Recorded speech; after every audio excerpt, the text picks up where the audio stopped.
D, wait for it, delightful. Check out the name tag. You're in my world now, Grandma. What's up, nerds? And welcome to my week in review, where I come to you every Sunday with 3 entertainment stories that I personally find interesting, and then we discuss them down below. Now, also down below, you can find the articles that I read to bring you this video, and you can read them for yourself, or you can just listen, and I'm probably going to just read them to you or break them down or whatnot. I also want to say that if you like what I do here and you enjoy independent content here on YouTube, please consider subscribing to the channel. YouTube is always changing up their algorithm, and small channels like mine, we just keep getting shoved to the back of the line. So please ask that you like, share, and subscribe, and I thank you in advance. Alright, now that we got that out of the way, why don't we go ahead and get started? So for my first story this week, so it looks like there is a spin-off in the works over at Netflix for the Wednesday show. I'm pretty sure they're doing it because they don't want to have to deal with some drama with Jenna Ortega and all that stuff with Scream. But I'm going to read this article from Deadline, my favorite. And as you may have guessed, it's about Uncle Fester. So let's just real quick read through this, and then we'll get started on what my thoughts are. So it says, Netflix is looking to build a franchise around its reigning most popular series. A Wednesday spinoff revolving around Fred Armisen's Uncle Fester character is in early development at the streamer for MGM Television, Deadline has confirmed. So it says, conversations about the offshoot are happening alongside preparations for a season 2 of Wednesday, a new take on the Addams Family starring Jenna Ortega as Wednesday Adam, which became a ratings and pop culture phenomenon when it launched in November 2022. The horror comedy ranked as Netflix's most popular English language series with 252.1 million views, almost doubling the next most popular TV series on the streamer. Armisen guest starred in one episode of Wednesday's first season in a memorable appearance as Uncle Fester, brother of Wednesday's father Gomez Addams, who used his ability to generate electricity to revive Thing. Gwendolyn Christie, Richie, all these people are in it. The upcoming age of comedy is from Smallville creators Al Gough and Miles Miller, and directed by Tim Burton. As Deadline previously reported, season 2 will be filmed in Ireland, with preparation tentatively slating to begin in late April. Season 1 was shot in Romania. There is little information about where the Mothership Wednesday series would go thematically in season 2.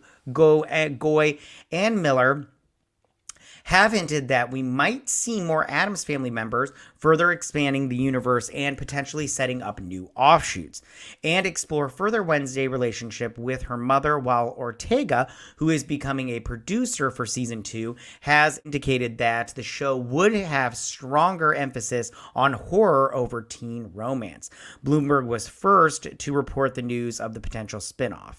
Okay, so I don't have that, but let me just give you my thoughts on this real quick. So, my first thought is that this is a good idea for the streamer, because I think that when it comes to this show, it was a smash hit. Like they said, it's the most popular series on their streaming service.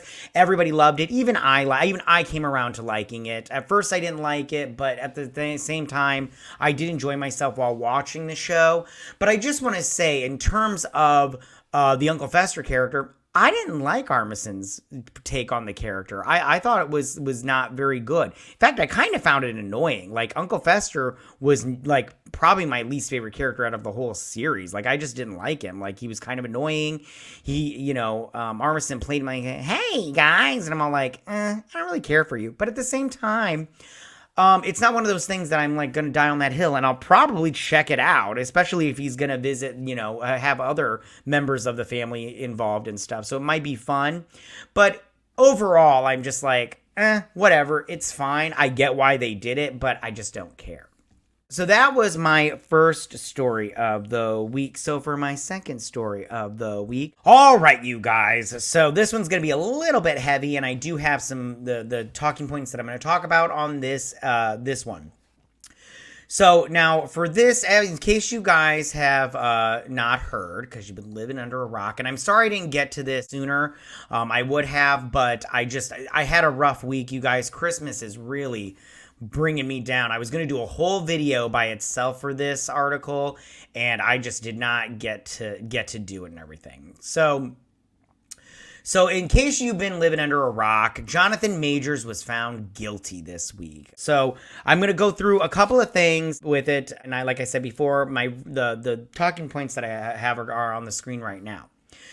So first things first, the verdict. So the jury, he had a jury trial, and there was 6 jurors. And there were 3 men, 3 women. I didn't see if it had a breakdown of what their ethnicity was, but yeah. So he was brought up on charges not from his girlfriend, which I can't remember. I don't have her name in front of me. Let me see if it says it right here. But his girlfriend, she, they had a little bit of a tiff or whatnot, and she went to the police. Grace Jabari. So he ended up being found guilty of 2 of the 4 things that the New York DA brought against him. And from what I understand, the New York DA is pretty hardcore. Like, he's pretty harsh or whatnot. Not if it's a small crime, like if you're robbing stores, but if you're Jonathan Majors and you get into a toxic relationship, then you better bet your ass you're being hauled off to jail. Okay, so he was found guilty for reckless assault and harassment, and then he was not found guilty on unintentional assault in the 3rd degree and aggravated assault in the 2nd degree. So basically the jury found that he was abusive emotionally and physically, but it was not intentional. And that basically this saying like he's got anger issues, but don't we all? Now, so that's the verdict and everything. And I saw a lot of people bringing up like Josh Brolin and Sean Penn and everything. And I want to bring them up with my thoughts and everything, and the parts where could he go to jail.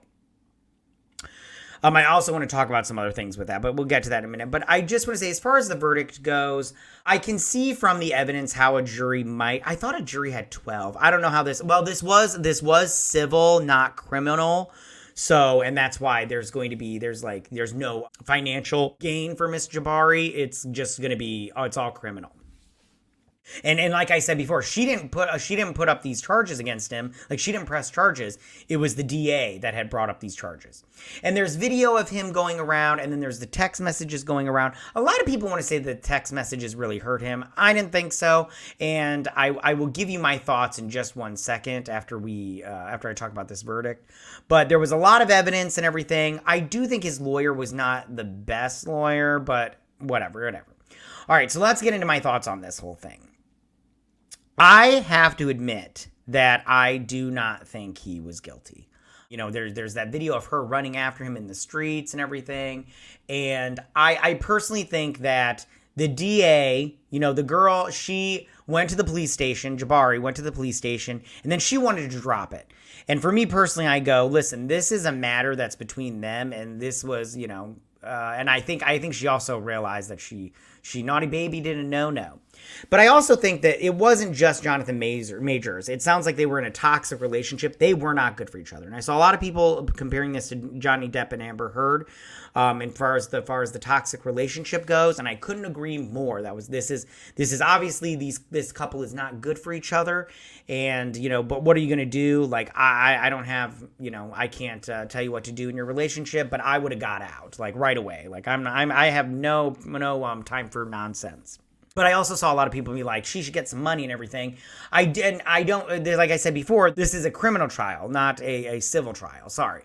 So she's not going to get any money. I do think that she thinks she made a mistake, because she's all like, I had this hot up and coming actor as my boyfriend, and now I don't have that no more. And I think that I honestly think that she regrets it, because the bitch she got injured, and then all of a sudden she's at the club the next night, not having like a little wrist brace or whatever. She's like, oh, my hand hurts. And then all of a sudden she's okay.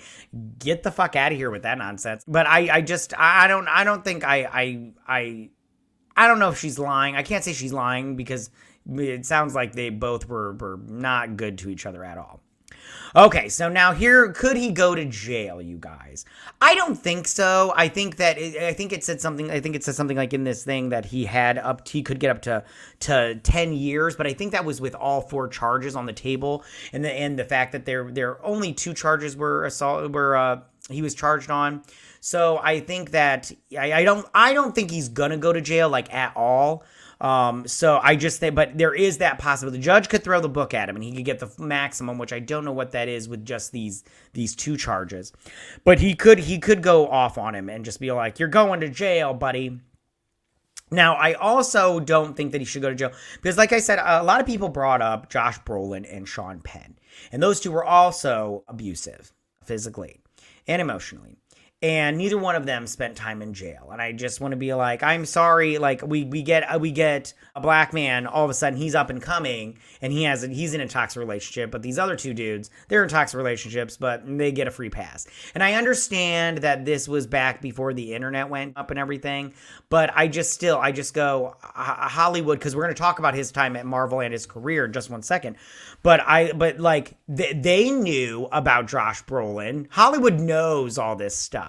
And if they try to pretend like they don't, they're liars. But they knew about what was going down. And I have a feeling they knew about Jonathan Majors. All these people came out that he had a temper and that he'd be a dick. They just let it, they just were like, it's fine. We want this new up and coming black actor. So I just feel like they all knew, but they just wanted to, play it cool and just be like, just don't say anything. And if nobody finds out, we'll be fine. Okay, so now Marvel. He was immediately fired. I'll have the article down below. I'm not going to read it, but he was immediately fired from Marvel. As soon as the guilty, they had that response ready to go, you guys. Like, they were just like, guilty, send. And they just sent the response, and it was like, he's been fired. So he is not going to be going forward with Marvel. And I think that with Loki season 2, they really set up to where they could have it to where Kang does not come back. And I think that that's good in terms of that. I always thought Kang was just a terrible villain, even from the comic books. If you read those comic books, I've always thought Kang was such a stupid villain, and I thought bringing him into the MCU was a terrible idea. And if you read Secret Wars, Doctor Doom can be the bad guy, and that makes total sense, especially, like I said, if you read Secret Wars. I just personally don't like Kang. I don't want them to recast. I just don't want them to bring that character back. Now, as far as his Hollywood career goes, a lot of people were saying that he's just done. He's done and he's not coming back. He's done in Hollywood. And I disagree. I don't think that going forward, is there just no forgiveness? Are we not allowed to make mistakes? Are we not allowed to be human beings? Sure, some people make mistakes that are just completely unforgivable. And that I go, that's true. But like in this case, let's just say he gets community service. He has to take anger management. And he realizes his mistakes. Is he not allowed to come back and be forgiven for that? I just go like, a lot of people are just be like, no, once an abuser, always abuser. And I go, that's not true. I know plenty of people that were abusers and they aren't anymore because they sought help and they received it.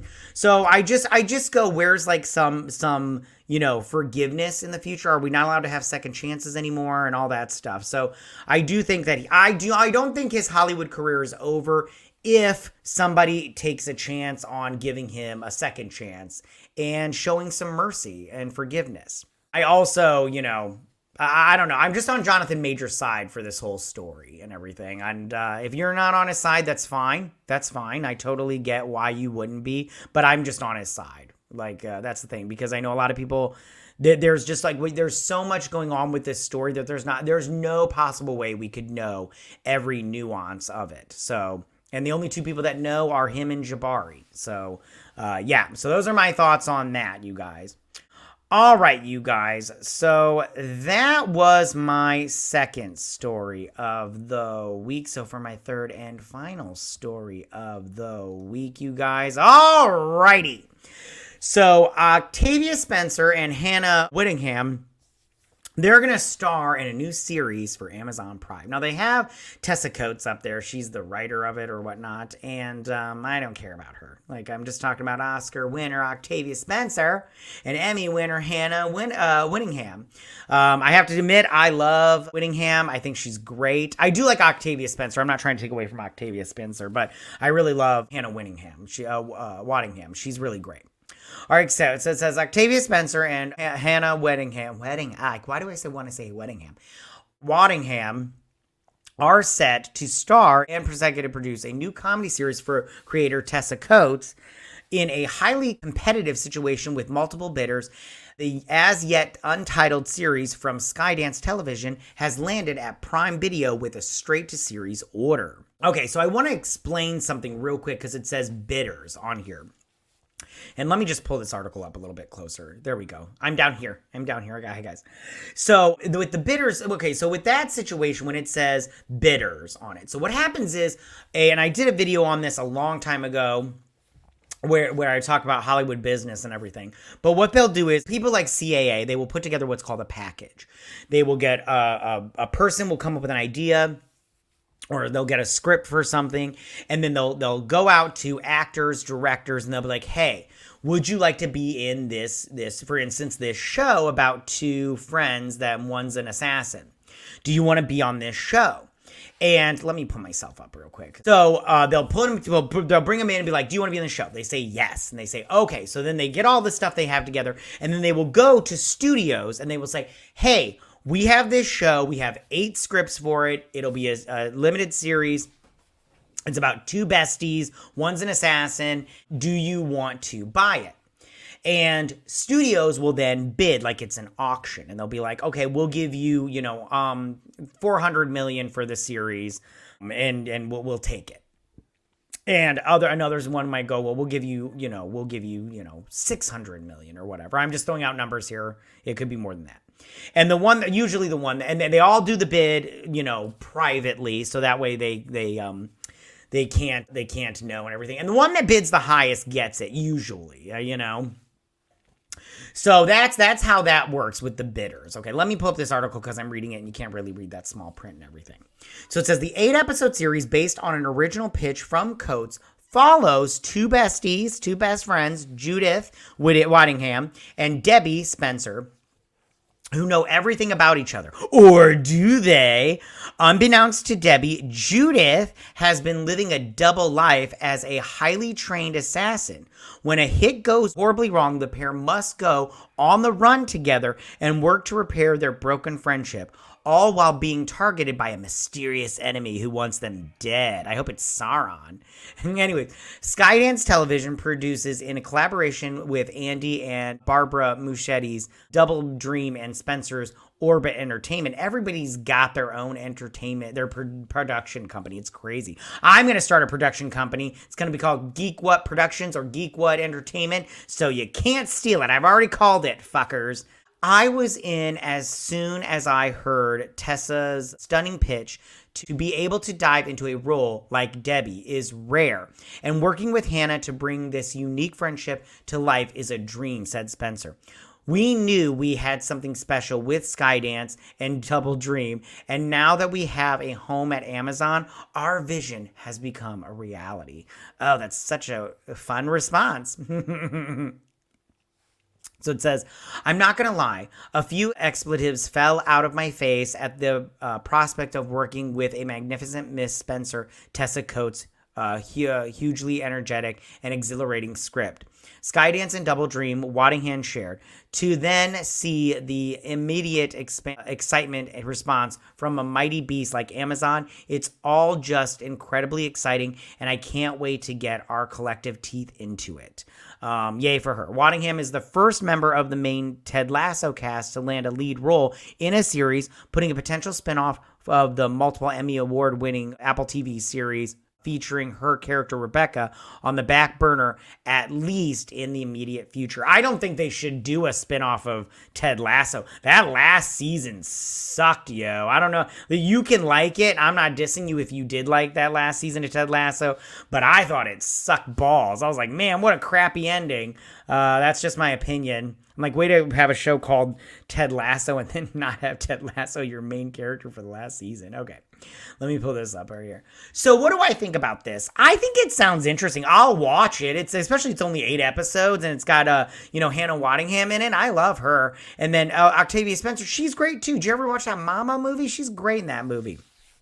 But like I said, I just think that it sounds fine. It sounds fine. It just sounds like a generic, like, assassin kind of thing, show. So I'll watch it, but, we'll see how it turns out. It might be just too goofy. You never know. I never saw that feel-good show from this Coates woman, so we'll see how that works out. All right, you guys. So that was my final story of the week. So tell me, what do you guys think about all of this? How do you feel about this Fester Addams spinoff from Wednesday Addams over on Netflix? Is this something that's interesting to you? It sounds good. You want to see this kind of thing, or you just don't care? You're just like, whatever. I don't care. I don't need to see this. I'm perfectly fine with it. How do you feel about that? Also, tell me, how do you feel about Jonathan Majors being found guilty? I don't, like I said before, I'm on Jonathan Majors' side, and I get how if you're not, it's totally cool. I've seen abusive relationships in my real life, and they're not pretty, but this one sounds like a toxic relationship situation, and I've seen plenty of those, and for those, I just go, both people are crazy, and they need to just get away from each other. But hopefully Jonathan Majors gets help for his anger issues, and like I said before, I hope he's able to come back in terms of, work-wise, because if not, that's crazy. He's a good actor. I just, I'm on his side for this whole thing. And then finally, tell me, how do you guys feel about this Octavia Spencer and Hannah Waddingham comedy series about an assassin lady with her best friend? I love how they're all like, Octavia Spencer's, they got to go on the run together. I'm like, why? She didn't do anything. I just like, I'm not an assassin. I'm like a house mom and everything. Maybe she's got to. We'll see how it works out and everything. Do you think it sounds like fun, or do you just like not interested like at all whatsoever? You're just like, I don't care and everything. But tell me what you guys think about this. Go ahead and leave all your comments in that section down below. If you like this video, go and hit that like button. I won't mind. If you're my channel, please hit that subscribe button. I'd greatly appreciate it. And we'll see you guys next week on my week in review. You guys have a good week. Bye.